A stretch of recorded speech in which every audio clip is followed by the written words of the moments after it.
Welcome, everybody, to the Primo Bros Show. Hello, everybody. Welcome to the Primo Bros Show. It's me, Primo Zeno. And we are here today with probably the most special of guests, Hugh and Judy Neutron, otherwise known in the real world as Mark DiCarlo and Megan Kavanaugh. And hey guys. Yeah, could you guys give yourselves a little introduction? I'm Megan. Hello, I Megan. played Judy Neutron on the Jimmy Neutron show and in the movie for a long time. I was also was in a lot of feature films. I was in A League of Their Own. I played Marla Hooch. I did a bunch of Mel Brooks movies. I've been touring with Menopause the Musical for the last few years, delighting women well past menopause. And I'm currently working on a one-woman show. Fantastic. Could you give us a Judy Neutron voice, Megan? Or more. Mark? Yeah. Or sorry, I meant Mark. I meant Mark because you're acting. James Isaac Neutron. Well done, Marky. I think you've lost it a little bit, but that's okay. We'll let Fantastic. you off. And I'm Mark DiCarlo. I am very proficient at stand-up and rock and roll. Oh, yeah. I do lots of things. I've written a book, which I forget the title of because I'm... Jesus Christ, Megan, come on! God! Mark DiCarlo. So I play Hugh Neutron. I've done lots of things. You could just look at me up on IMDb and it would tell you all my fabulous credits that I've done. Yeah. What a coincidence. I have it open. Perfect. I have dementia and I don't remember things very well. And sometimes I think I'm a woman. Oh, interesting. That's okay. Okay. It's beautiful. Sorry, Mark. I didn't know I was going to be quizzed. Okay. We don't judge anybody here. We accept all people. So Of course. it's okay. Perfect. It's okay. Of course. It's okay. Well, thank you for introducing yourselves. It's really funny to see how close you guys are. I know you guys have done a ton of stuff together, but it's really fun to see you riff off each other. It's a good time. I adore him. I adore her. We met back in The 90s. 1988 Really? at the Second City. Gosh. I was 16. How time At least flies. that's what she told the policeman. And we did that for a bunch of years, and then we did other stuff too, right? And then when she was getting when she was auditioning for A League of Their Own, I was her baseball coach, my proudest hour. And Oh, wow. she did all her own hitting, all her own fielding for that movie, and who hasn't seen that movie? Yeah, that's true. That's true. Amazing. Yeah. That's so cool. It's going to be the 30th anniversary. 30 Oh, years. wow. Wow. Has it really been 30 years? I was 12 when I did that. Yeah. Yeah, it's going to be 30 years next summer. Actually, we filmed it 30 years this past summer, but it came out 30 years next summer. And the way I know this is because I got pregnant while doing the movie, and my son will turn 30 next year. That's how I keep that. I mean, Wow. you don't look a day past 25, so. Oh, darling. Talk to me. Megan, calm And down. the father of your child was one of the umpires from the movie. Is that correct? I believe it was. I heard it was the home plate umpire, but I don't know if that's been confirmed. Well, we got a DNA test coming in next week. Don't worry. I mean, I want to say yes and, but no. No, but. Oh, that's fantastic. Well, Mark, I had a question for you. So, Yes. in an interview with Steve Carell, like a long time ago, about Burt Wonderstone, the movie, you mentioned that you started out as a magician. Is that true, or are you just kind of riffing? No, well, it's both. I did when I was like 10 or 11. I took magic lessons from a magician in my hometown of Downers Grove, Illinois. Mr. Schneider, I think his name was. And we would do shows for the Park District and stuff. And I think that was probably my first time on stage as not like playing a character in a school play or something. And I would do magic tricks and ramble and talk, and it was fun. And then I brought that up with my interview with Steve because I thought that was, I thought that was a really funny movie that didn't really get a lot of play when it came out. The Amazing Burt Wonderstone. Yeah. Oh, I loved it, especially Yeah, that it's really ending. funny. Just the twisted sense of humor to appreciate the ending was just amazing. Yeah, and I thought him and Buscemi were really funny together. Yeah, Yeah. they are. Make a good pair. That's funny. I heard that and I couldn't find that anywhere when I was researching you, so I was like, I gotta ask him. I'm sure I have some pictures of it somewhere, but I don't know where they would be. It's just me in a really ill-fitting suit with a bow tie like this. That's really fantastic. That is. And then another question that we actually had for both of you guys. So we've heard rumors that like the production of Jimmy Neutron was kind of difficult. Not like the voice acting, but them animating it. Do you guys what was it like when they were making the show? Or do you guys know about that at all? You know, Mark? I know. Yeah, Go ahead. No, you go. I don't know. I know they animated it at a company in Texas actually called DNA, and we would record the radio plays. They would they'd cut it up and they'd send the radio play down to DNA, and then about 9 months later the episode would be done. There were no problems with Jimmy Neutron, but then there was a spin-off called Planet Sheen, and I think there were production in the middle of that season. Gotcha. And then DNA went away because. I honestly don't know why. They were all great guys, Keith Alcorn and John Davis, who created the Johnny Quasar character originally. And there were some production pipeline issues, but it's making a cartoon is really difficult. I've been producing a reboot of Pinocchio for the last 2 years, and it takes forever. It takes forever. When did we recorded that 2 summers ago, right? At least. I might even, was it 19 or was it 18? I mean, it was a while ago. I think it was 19. Was it was a long time. I've lost all sense of time because of this pandemic. Yeah. But, Right. Oh man. Lost your, yeah. So it takes a long time, and the more involved and beautiful the animation is, the longer it takes. Although Jimmy Neutron, I believe, was the first CGI 3D cartoon on television, right? On broadcast TV. I think it was, yeah. With software you could buy off the street, because when we were nominated for the first time they did the animated awards at the Oscars, we were up against Shrek and Monsters. Oh, that's right. I remember seeing that promotion. I remember seeing Shrek in the audience with Jimmy Neutron, everyone too. Oh, that was cool.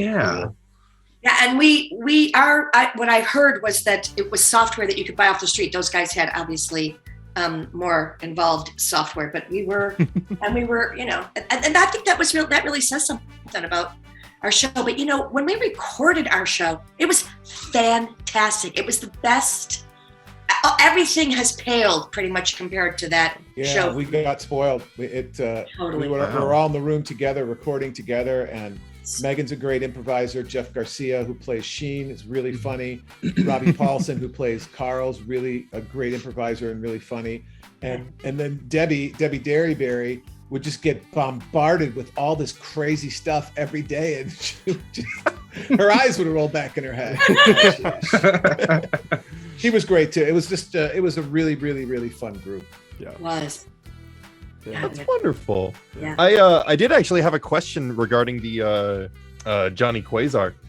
Just looking as far back as I could, seeing that you guys worked on even the pilot for the whole show. How did you guys meet the writers of the show, or even get involved in the project in the first place? I got involved because of Mark. Mark got us an audition together. Okay. They loved our chemistry, and he's the man. I'm sorry I didn't give you a better intro, Mark. I'm going to work on that. That was a crap intro, Megan. Crap. I was on the spot. I thought, oh my God, Mark's resume. I have to think about it. And then I should talk about Pinocchio. And then my brain went. It's okay. I had this is before Second City started out here in California, late 80s. I had my own improv group called the Frayed Knots. And we had a residency at the Improv, and we had a residency at the Long Beach Comedy Club. And there was a guy that came in there every week named Paul Marshall. who was a audio video guy from Chapman College, some college down in Orange County. And he thought we were funny, so he got us to make a pilot with him. So we became friends, and then he was good friends with Steve Odenkirk, who had been a stand-up, and was good friends with Jim Carrey and the whole Comedy Store crowd of comedians. And wow. I think he and John Davis partnered together and made this little short called Johnny Quasar, right? Or did John make the Quasar thing by himself and then bring in? John made the Quasar thing, yeah. And then hooked up with Steve, and Steve developed it. And Megan, actually, didn't you name the character? Well, what happened was they were talking about they couldn't use Johnny Quasar anymore because Quasar was a brand of television or whatever, and that name was not written or something. And so they couldn't use Quasar. So I think that they had said Neutron, and I called him James. I added his middle name, Isaac. James Isaac Neutron, because they were, when you get in trouble, your mom always calls you by, all your names. Yeah. The full name. I grew up Catholic, and that's how it was in my house. Yeah. So I think but the Neutron, I think that they had done, and the James, I think they said it called him Jimmy, but I called him James Isaac. Yeah. Okay. His given name. Paul asked me to audition for the dad, and I thought it would be funny if the dad of this genius was an idiot. And I also thought, I know how funny Megan is, and I thought it would be better for us to audition together because, auditioning is difficult. You hear, you're listening to people that are in a scene with other people, but they always audition by themselves. So that's an extra creative leap that people have to make when they're casting. So by just by doing a scene of the two of us together, we've been working together forever at that point. So it was and I think, did you come up with Sugar Booger? I want to say you came up with Sugar Booger. I think you did. That sounds like something I would say. Names. What? That does sound like something I would say. I think it. You know what? I'm going to remember it that way because I think that's how it was. Yeah, that's awesome. Like by bringing her, you had the advantage above everybody else, and just the chemistry already established. That's amazing. In a lot of ways, you guys kind of co-wrote the personalities of these characters by just your interactions with each other, which we can see a lot here, and we get it now. Yeah, well, and the writers were very, very tuned to the room. Sometimes you work on a show and the writer wants you to say it exactly as it is on the page because that's how they wrote it and that's how they want it, which is fine. But our writers, Jed Springarn and Gene Grillo and Steve Banks and Steve Odenkirk and Paul, they put this great cast together, all of whom were improvisers. Right. So we would do every scene. We would do every scene as written, and then we would do a crazy pass and no rules. Whatever you could think of to say. I don't think we did any swears. There were no swear. There was no swearing. But other than that, swears. Guys, wide open. And they typically use quite a bit of the material that we improvise. And why wouldn't you? If it's good. So yeah, I think we probably had a certain influence on the development of the characters, just of how we cop the voices and attitude. So I want to tell you a funny little thing. So I found this stuff recently, and I of course I don't know where it is right now. Or I should have had it for this, but the way to prepare. The guys who drew the cartoon made a bunch of sexy Judy, Judy with a whip. Oh Judy my gosh! They gave me all these pictures, and they were hilarious because you draw the same thing day after day, and it's really tedious. Yeah, they were having fun, and so they gave me a bunch of these, and I just found them recently, and I was like, I totally forgot about it, and I need to find those and dig them out. You should make copies of them and sell them at Comic Cons. You could make a lot off of that, unfortunately. Oh, for sure. Just sell a couple and then spread the rumor that hey, there's a ton of these out there. Go find them. Hide them under bridges and mailboxes and stuff. Just hire a couple people to just go all across the U.S. and put them in random spots. It's like golden ticket for right, Willy Wonka. Exactly. I've got a golden Judy. I got a golden Judy. Judy's and you can mom. see her booty. Centerfold. Judy's mom. I'll give one to Carl. Yeah. Oh gosh, yes. Jeez. Oh man, wow. that's hilarious.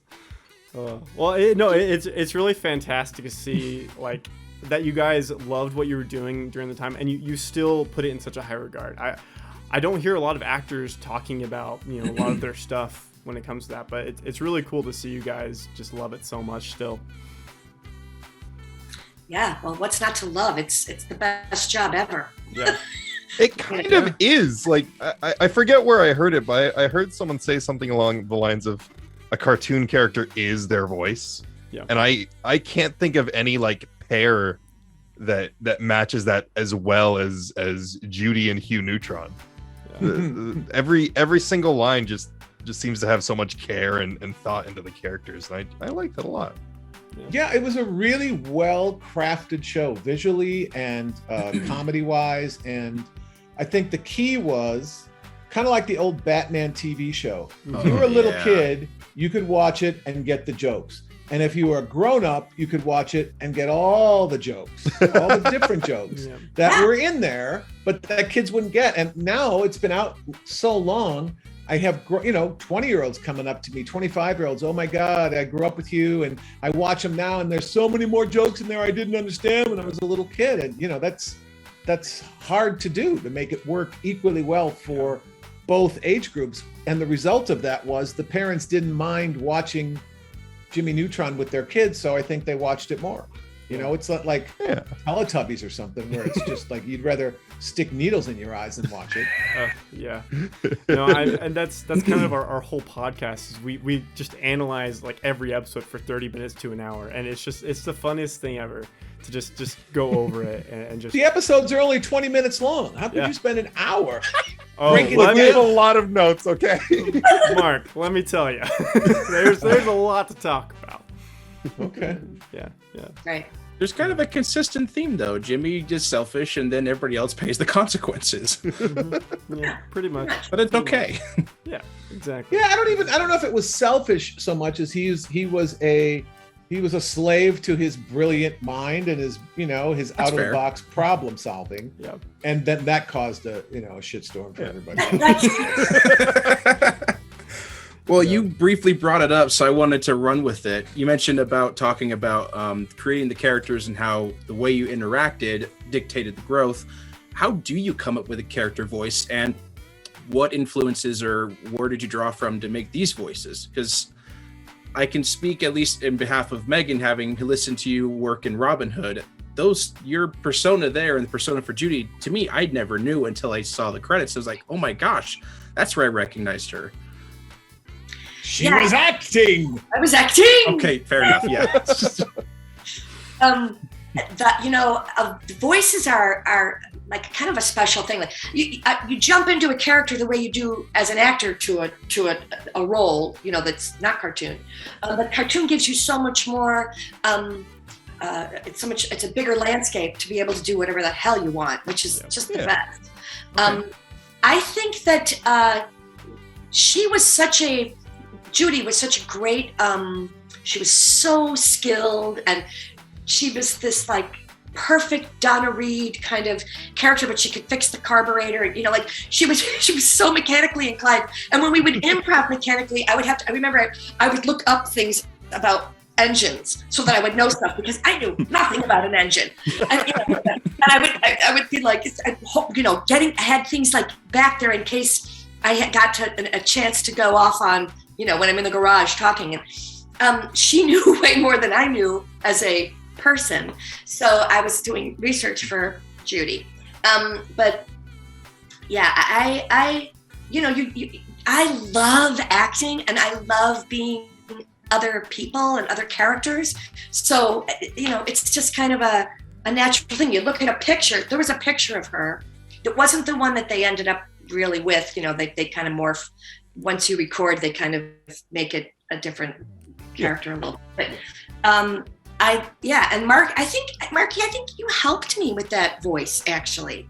I if I remember correctly, like we got in there and we were doing stuff, and I don't know, just the improv that we did creates it, kind of, Okay. Yeah, I think maybe because I don't have a particularly deep voice, so I tried to go lower with Hugh and maybe pitch you up a little bit so we'd sound a little different. Right. Yeah, there are a lot of symbiosis between the two because he was a useless idiot, really. I mean, you did Judy cooked, cleaned, fixed the house, ran the house, did everything. Hugh just kind of bumbled through life, and I don't know if he was written that way originally. I just thought it would be funny if the dad of a genius was an idiot, and in my mind, you were off screwing everybody in town, and you know some smart guy, it was the real father of Jimmy. No!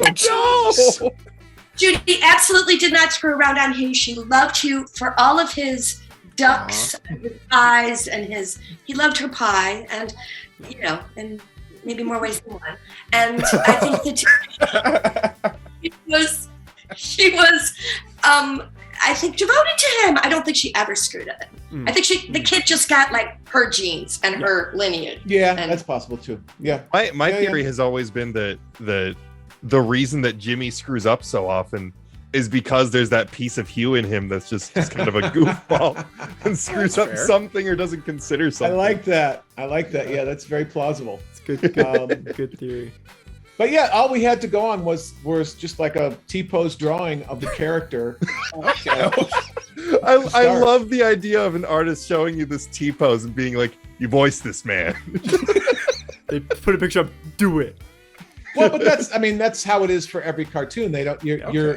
You're coming in at a very early stage. They haven't animated anything. Right. They've got scripts and character designs, but I think. I think not only the cast, but everybody involved in Jimmy Neutron was improvisationally minded and very flexible and fluid. Stephen Banks, who's Billy the Mime, was one of our main writers. Jed Springarn was our head writer. And I always give them credit because they could have been, no, I didn't write it that way, do it the way it is on paper. But they listened and watched what was happening and evolved the show. It was kind of like a group effort. They would say, "Oh, you said this last week, so now we wrote this into the thing for next week," and the characters grew in that way. And based on our finishing school background, which Second City was our graduate school, basically, right? That's what you do. You find the strength and the power in diversity, and someone's got a better idea than you do, grab it, because you'll get credit for it too. Okay. Yeah. And we would do a pass as written. Mm-hmm. So if they wanted something, just that way, then they had the choice. But they'd also, you generally do like 3 in a row of something. So they'd say like, give us 3 in a row of this line. And you could do it any way you want. And then they have choices. And I think that a lot of times they took the improvisational stuff that we were doing because it was good. It was funny. And don't get the wrong idea. The scripts were brilliant and fantastic. It's not like we made anything up. But the more we learned and grew into the characters, the more you start, as an actor, you start thinking like the character and stuff comes out. And Robbie and Garcia and everyone in the show was really funny. So it was like a nuclear reactor of comedy. Yeah. And we made each other laugh so hard. And some of us were in a room where we weren't sectioned off. There were just like some booths, and then it was kind of an open room with and you had to stifle because you'd be ruining somebody's take if, you started laughing. But I mean, my God, we laughed so much. I don't know that I've ever done a show where I laughed so much. Yeah, I haven't. We had your buddy Mel Brooks come in. Tell the story about the Christmas episode. So Mel was coming to play. I had done Robin the Mennonites, and he had dubbed me one of his German women, and he wrote a scene for me in Dracula Dead and Loving It, and so he came in and he was playing a Jewish. Wait a minute. Mel Brooks was writing scenes for you. Mel Brooks, comedy legend. So here's what happened. I got this Mel Brooks. Cool. I got a phone call that said, "Hey, Megan, Mel Brooks wrote a character in this movie, and in this scene specifically for you. are you interested in doing it? I didn't even ask what it was. You're like, no. Have him call me himself. Wants me in his movie. I am Megan Kavanaugh. Please get a hold of my agent. I'll be at the theater. Like, Oh, my agent's agent. So he came in to do Santa Claus, hilariously, and all of us brought all of our memorabilia to sign for him, and it was like out the door. Mark had this giant producer's poster that he brought. Oh my God, we laughed. He's just so lovely. Well, and they told us before he came in, don't bug him, don't talk to him unless he talks to you first. Yeah. He just wants to get in and get out. Da da da da da. He showed up. He could not have been nicer, and he sees what I think it was is he was just doing it because someone told him to do it. Yeah. He walked in the room, and the first person he saw was Megan, and he lost his mind. He's like, "Oh my God, Megan!" So suddenly he loved everybody. And once he started talking to us, everyone was like, "Oh, you know what? I did bring something." If you actually, we weren't supposed to do this, but. Right. I even brought something. I brought there's a picture of me with Amy Yazbek and Mel, and I'm going to run and go get it and bring it in. I'm going to go get it. I'm going to get it. I'll bring it back. Please. Oh, that's awesome. Please go get it. Yes. One of our writers, Stephen Banks, brought an original vinyl of the 2,000-year-old man into the session. Oh my and gosh. Mel was like, "Oh my God, I haven't seen this for 50 years." He took it out of the sleeve, looked at it, and I think he was gratified, I guess is the word, that we all knew so much about all the little parts of his career other than his big movies, because he's is he the funniest man of the 20th century? I think you got Groucho Marx, you've got Carl Reiner, you've got George Carlin, Mel Brooks, who else? Robin Williams? Who else is in that conversation? You got a hefty lineup there for sure. Right? I mean, it's Mel effing Brooks, and he could not have been nicer. And he's playing the ultimate Christian totem of Santa Claus, which I thought was hilarious. No, I love the Christmas episode. I mean, I love all the episodes, but yeah, when they bring in big actors for just those one episodes, it's always great. It's magical. Mm-hmm. Yeah. Oh, she's back. Show us. Oh, that's amazing! That's beautiful. Isn't that great? That's amazing. Yeah. Dang. I love him so much. That's amazing. Understandably. Now, for those of you that are just listening to this on the podcast, audio, Megan just held up a picture of her and Mel Brooks ice skating in the Ice Capades with Amy Yazbek dressed as one of the Dancing Bear. Was it? He's a terrific skater. Yeah. Yes. And Hitler was a tremendous painter. He could do a whole in one afternoon. Two boats. Oh man. Well, I was curious. You two have been in so many different productions. What do you think is the most important part to creating a good piece of media? Whether it's TV, a show, a movie, whatever it is. What do you think? A good director. Hey. That's valid. Valid. I mean, they're going to take the takes that they want to take, and they have vision, and you're just showing up and doing your work, and you hope that you're going to look good. I mean, that's how I look at it. I mean, you do look good. So. I've done a bunch of stuff where you think it's going to be good on set, and then you watch the movie when it's done, and it's just not good.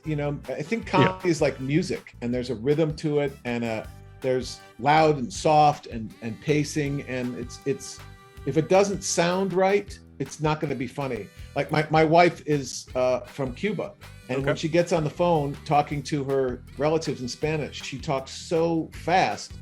I don't know what she's saying, but when she says something funny, I know that she's saying something funny because of the sound of it. Yeah. If that makes some sense. Yeah. It's funny sounds the same in every language, I think. Yeah. It almost transcends language in a way.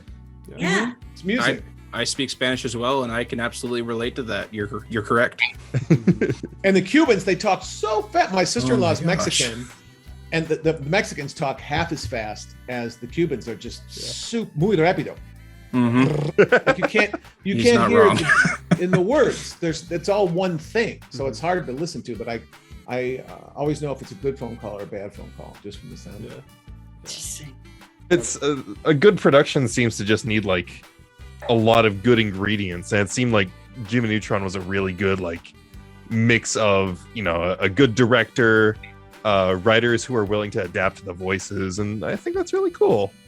There was a lot of chemistry. There's a lot of chemistry that's involved. You know, when you do a pilot for a TV show, and you think, like, I did a pilot way back with Louis Black, and it was for HBO, and it was brilliant, and it was so funny. It was so completely kind of dark, and they were scared at how dark the humor was, and like they were sort of backpedaling and saying, well, maybe we should do this, and they were ruining it because the edginess of it was what was brilliant about it. And at the time that I did it, I thought, oh my God, like, you know, this is a great show. And it totally picked up. It was for HBO. Man. And I played Louis Black's girlfriend, which was, well, she was in love with him and he wasn't really in love with her, but he was kind of with her because she was the only girl that had any interest in him.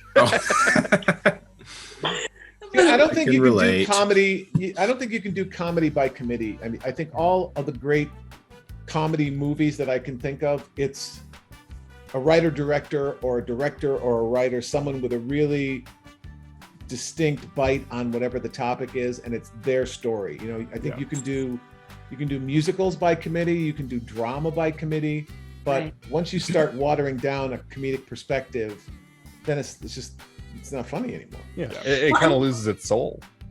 Well, and when I'm in a movie, you know, they're doing it so out of order, and you have to have a really clear picture of who your character is because you may be shooting the last scene, and you know, there's no room to grow into anything. Like you got to know it because it's all chopped up, and it's the way that it's chopped and it's the way that it's assembled that makes it work. I mean, you hope the performances are there. The people that are there because they're talented and they won the role. Yeah. And that's how the director, the writer, you know, whoever the creatives people are seeing it. And so it's like baking a cake with, you know, to these exact ingredients, and it's, you know, it's got to be the right amount of yeast for bread or it's going to fall. Like, you know, it's chemistry. And there's a lot of people on YouTube making their own content, right? Making their own comedy. Oh, yeah. And I think an interesting exercise for people, if you're trying to learn how to do this, is go find a video on YouTube that's okay, but you think could be better. Download it and then re-edit it. Nothing new. Just re-edit it, move things around, shorten scenes, and see if you can make it better. And I think by doing that over and over again with material that's not necessarily yours, you start to develop a sense of what works and what doesn't. I think it makes you a better writer, a better performer. That's so cool. It reminds me a lot of how, you know, like the stories of how Star Wars was saved in the editing room, because I think no one really believed it on set for the most part. Yeah. No, they thought it was just going to be a B movie. Yeah. Right? Yeah. Yeah, you know, the power of editing. When I did League of Their Own, you know, we were doing a story about women in baseball in 1943. Yeah. And, you know, we had no idea. We hoped it was going to be fantastic, but we really didn't have any idea how it was going to be, because it was all, you know, first of all, it was a lot of our first movies, and it was also being done in pieces. So, you know, you don't see the cohesive, and that, oh, Marky, get out of here. How did you get those so fast, Megan? My bobblehead. Oh, cool. 32. Hey, where could I find this jersey? If I wanted to see the actual jersey you wore in that movie, is it on display anywhere? Mark, it's at the Cooperstown Hall of Fame. Oh my God, the Baseball Hall of Fame? Way! Oh. That's pretty cool. Yeah, I got to fly in the Sony jet, and they did like a whole. I got the Hall of Fame jersey from Cooperstown, and they gave me, you know, it's like they have like a certain tag that means like it's Cooperstown. It has my name on it. And it's very cool. It says Hooch 32, and it's awesome. That's amazing. That is fantastic. What would you guys? Part of history. Yeah, part of history. I mean, what would you guys say is your favorite part of acting and being in the industry? Working. Party. Working. Partying. All of it. I love it. Yeah, I mean, you trade security, the kind of, if you have a regular job, you know where you're going Monday through Friday. You trade that security for the freedom to, one day you're a plumber, the next day you're a space guy, the next day you're something else. It's, if you crave unique and enjoyable experiences, it's the place to be. Yeah. I like that. I had a theater background. Like I was a trained actor, and I am, and I was told by my by my mentor, and I didn't listen to him because I wanted to be an actor. I wanted to do like a Yeats. I wanted to do like real theater. Yeah. What I considered real theater, like acting, And I was so wrong, and it took me years to figure out that comedy was what I needed to be doing. Right, Mark? Why did you audition for Second City in the first place, then? Oh, why did I? She heard you. I took classes. I took classes at Groundlings. I took classes at Second City. I loved improv, even though I was just so frightened of it. Back in those days, I was very scared. Now I don't care. It would be so fun to go on stage and just do whatever comes. I know, it always makes me laugh when you hear like people's number one fear is standing up in front of a crowd and talking. Yeah. It's like, what the word? I've done stand up. I've done horrible stand up. The worst thing that happens to you is you're horrible and no one laughs and then you leave. Right. It doesn't kill you. Some people just can't take the hit to the ego. Yeah. Well, and it's brutal, but I mean, if you have friends there with you and you laugh about it the next day, but while you're doing it, when Second City closed, I was on a main stage, and Ryan Stiles had talked me into getting stoned before we did the before the show. What? Before the show? No, before the improv set. We'd done the show, and it was it was one of the last times we were ever going to be on that stage because they were closing the theater. And he talked me to, I was like, I don't do this. I don't, he's like, come on, it's the last show, whatever. And we come back from getting high, and they go, Robin Williams is doing the set with us. I was like,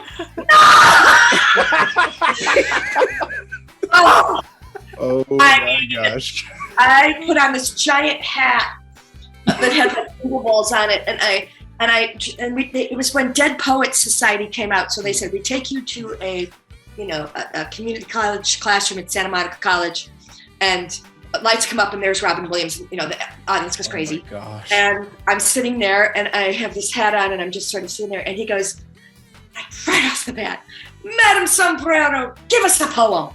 It's like, and I go, the butterfly flutters, and Fred's on the piano, going, ding, ding, ding, ding. And as he flies, I'm like trying to do this, and Chris Barnes goes, where's the fuck? And Robin Williams goes, yes, where is the fuck? And I was like, I was like, and then he goes, start over. And I was like, oh my God, it was the most. And then he said, why do you stare at me like a deer in front of a Peterbilt going, And if I had been in the moment, truly, like, I should have said, I'm stoned, and it would have been hilarious, and it would have been the truth. But, I was just so in my head, like, how do I get out? What do I say? It's Robin Williams, Yeah. I think that's my new excuse. I'm stoned. Tell the truth. Yeah. Tell the truth. Move Well, on. Actually, I think the reason Robin was there is our director, the dearly departed Will Aldis, and he used to do improv at the Comedy Store. Okay. They were in the same group together, and he must have made a phone call and had him come by. That's amazing. Yeah, it was amazing. So once in a lifetime opportunity to meet Robin Williams, honestly. And I have this tape.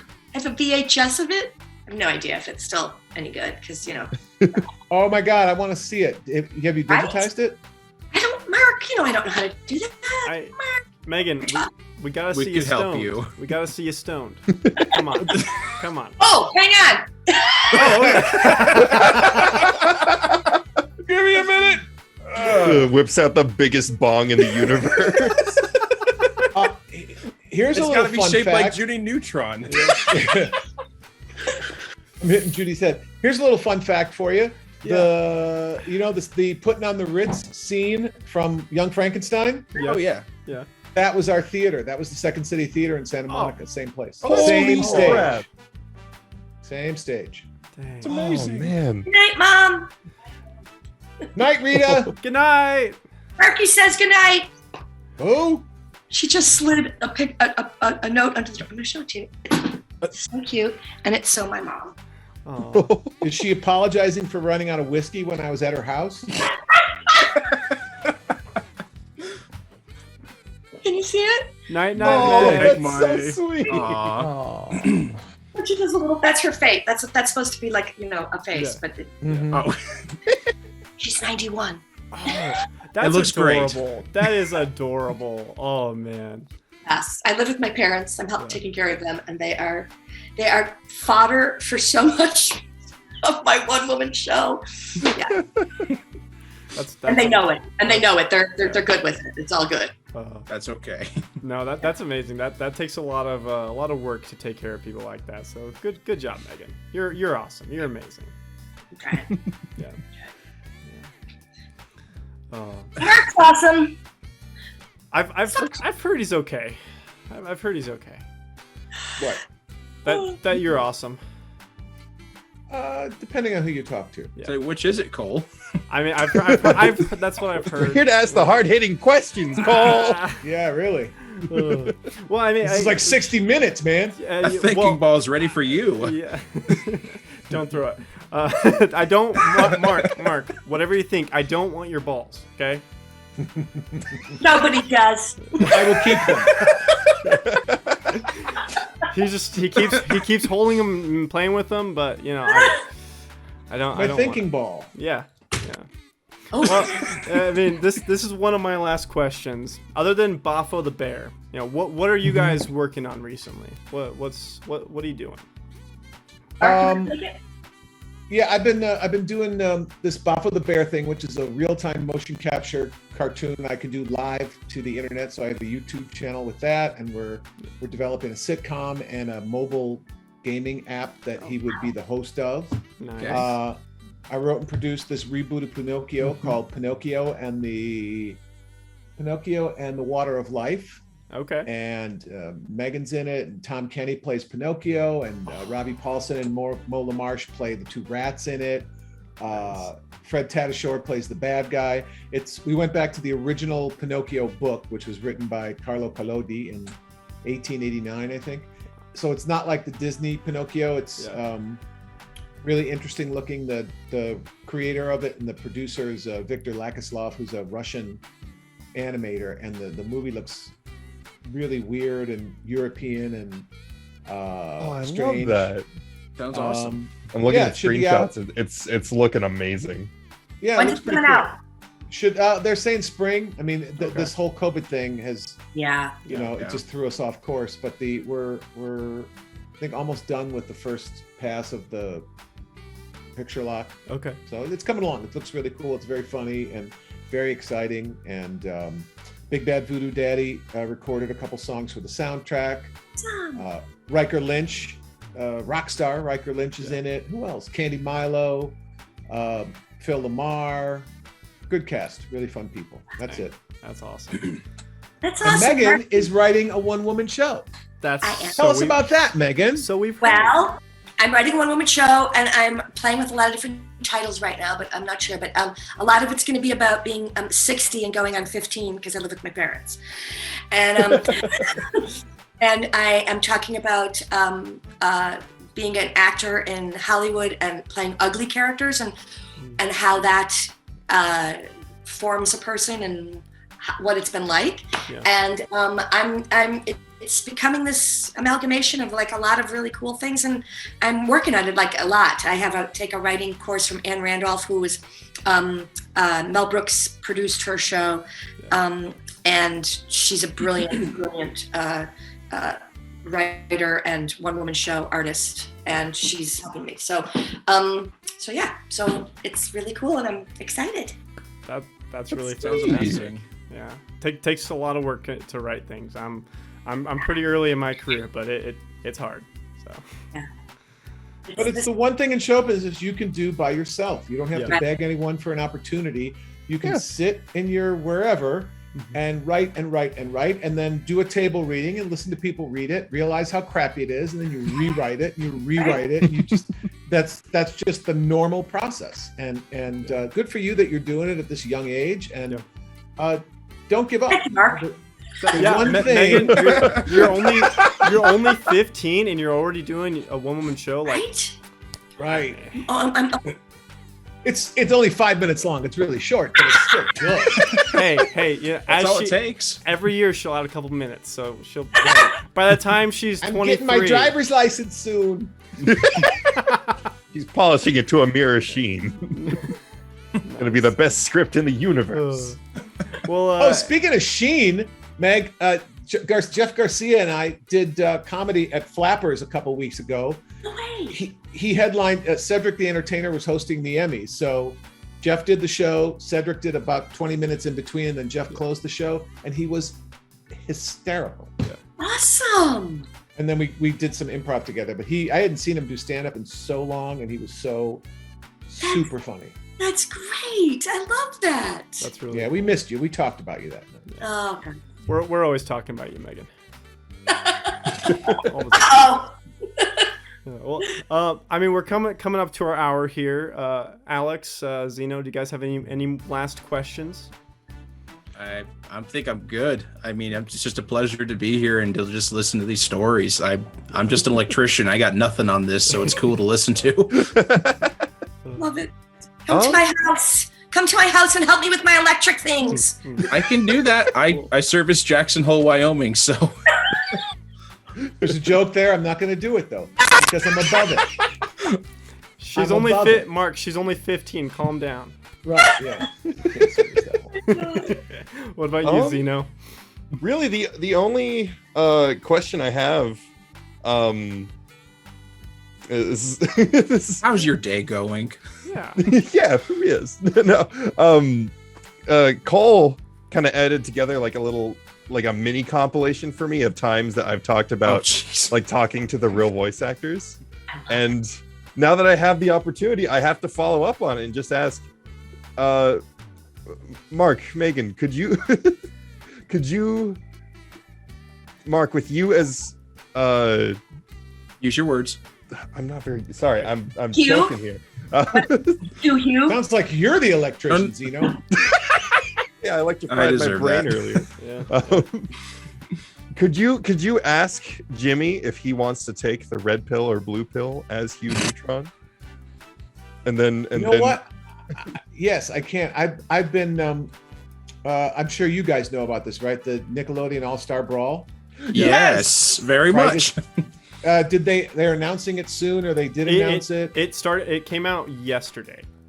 Oh, that explains So about a month ago, all the stuff started bubbling up on social media that people wanted Hugh Neutron to be in this video game. Yeah. And I've been getting tons and tons of stuff on Twitter and Instagram, people asking me to do voices for send me to the Shadow Realm, Jimbo. And Meg, they come up with all these lines that they're like, it's their favorite line in the world. I have no memory of saying it out loud. You know what I mean? None. And then, I see it and like, yes, that was me, but like nothing. Really? Hugh said that? Yeah, he did, man. In episode 14, when you were in the thing and you said the pies, and it's been hilarious, and it really brought home. And a bunch of my friends were on Cameo, and I thought it was stupid, but they got me to join, and I've really enjoyed doing stuff for people because you see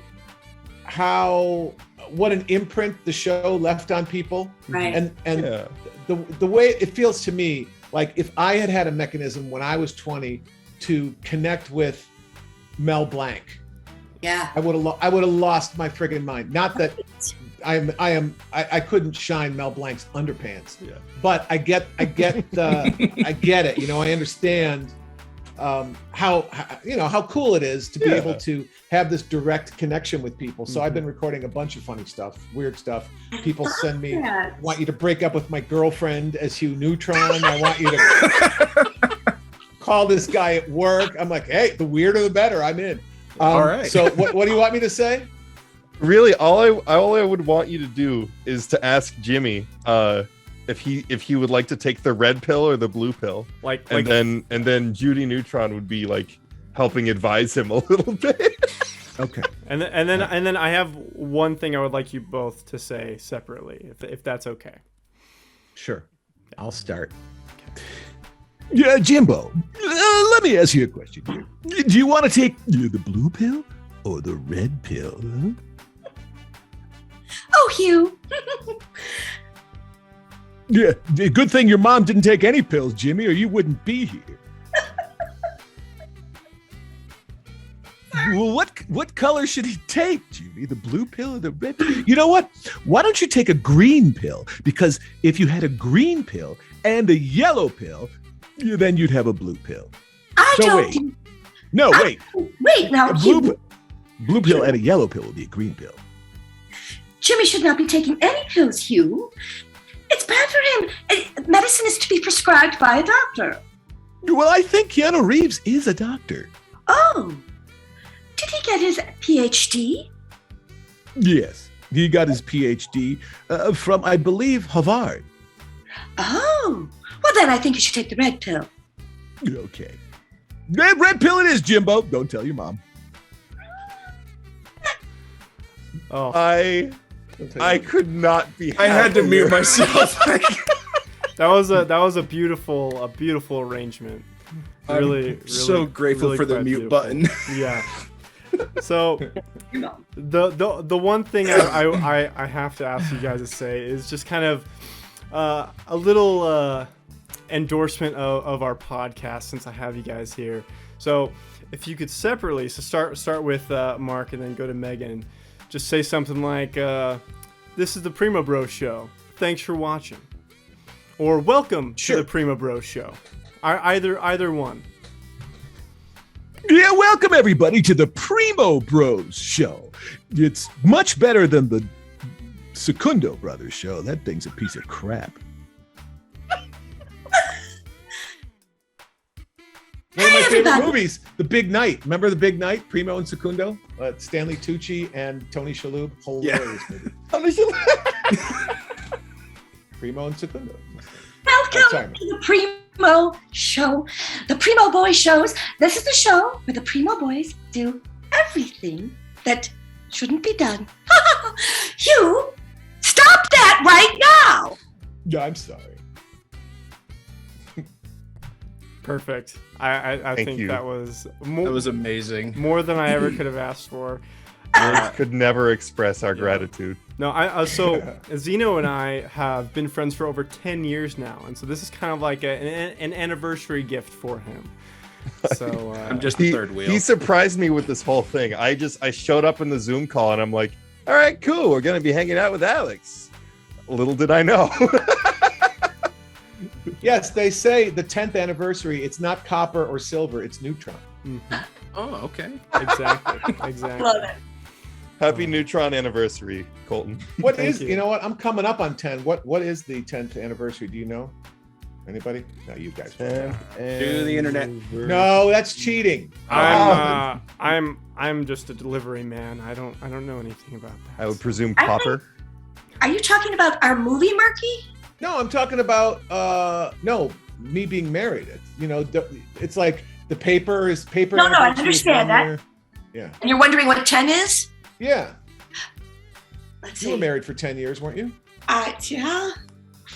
We're not talking about that. That was the only rule, Mark. I think it's Marlboro is the 10-year anniversary, right? Quite sure. Yeah. Ottawa's camels. I love you, baby. Let's see. Is it linen? Is it linen? I want to know. I don't have my phone. Supposedly it's tin. Tin? Tinfinity and beyond. I'll get her a can of beans. She's gonna love that. You. Gotta get the good Pinto. beans. Yeah. Get some bush And cook baked them right. Gotta get the good stuff. Yeah. Well, again, Megan and Mark, this is fantastic. Thanks, You guys are amazing. We are so grateful for the opportunity to talk to you guys about everything. Thank you so much. Yeah, thank you for your time, Welcome, your guys. stories. This was fun. This was really fun. Thank you. Thanks, guys. Ditto. Good to see you, Meg. Can't wait till you get here. Come and visit us soon, please. Okay. It's so exciting.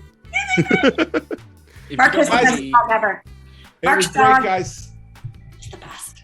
And hey Zeno, could you send us off? Hi, I'm Paul. Nice. If you That's don't Paul mind- Marshall, the addled-brained producer who brought us all together. No way! Wow. That's so sick. We're getting into the deep lore here. So I don't think that's him saying it. I think Yeah. it's Steve doing an impression of Paul I at the agree. end. I think because That's it's so cool. I'm Paul. sweet. That you don't- captures Paul's personality. Yeah. If you don't mind me asking, we're with the success of this, we're going to attempt to reach out to other people. Do you have any suggestions, or if maybe who might be available? Just from, if you don't know, that's fine. But I'm just curious. I can't imagine anyone would want to do this. Yeah. I'm even thinking of quitting. So You. Yeah, we're just a bunch of hack frauds. Jeff reach out to everybody. Everyone's Okay. pretty cool about it. Yeah. okay. Was I would think. Facebook a good source for you, or what's your feedback on that? I don't. I have an assistant that helps me with all this stuff, and is that where you reached Adam? On, I guess so then. Facebook? Yes. Yeah. Yeah. Why not? I mean, Facebook or DMing or whatever. Okay.